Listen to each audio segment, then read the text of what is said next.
Lone Star Grillz this week announced a new smoker, and that caught my attention. Let me pull that up. Okay, so hopefully this is showing up on the screen share here. I'm trying to get my bearings together with all of this technology, but I don't know. Some of you may have seen this.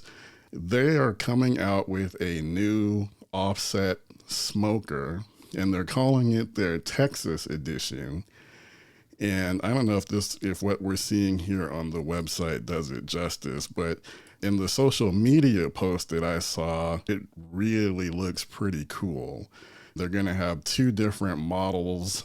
So here they've got the 40-inch model that's going for $3,200, so it is pricey.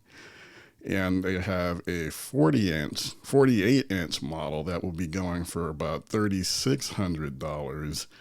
Let me just pull up some more here. 24 inches depth, 72 inches width, 72 inches height. The 48-inch model is 84 inches, quarter-inch thick firebox. I kind of wonder, just from looking at it, let me pull up a few of the pictures that they have here, but just from looking at it, it kind of made me think, I wondered if this is their answer to Aaron Franklin's smoker, which also kind of has that unfinished look.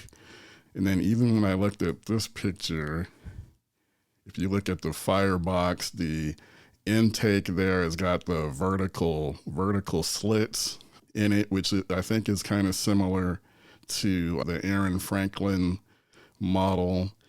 And I see here in their description, I saw something about how this stainless steel, or this finish here, they're calling it a raw metal finish for that traditional old school Texas patina look.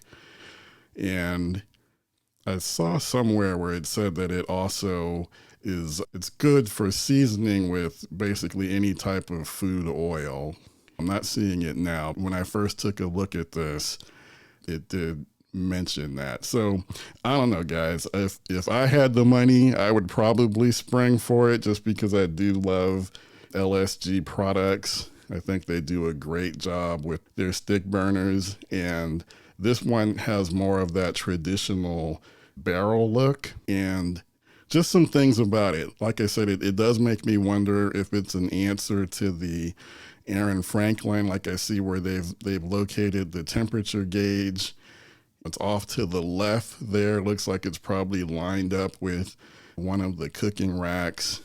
The firebox is also up higher off the ground. So I don't know all of the ins and outs of why that would be advantageous, but compared to like the model that I own, the 20 by 42, the firebox is definitely up higher.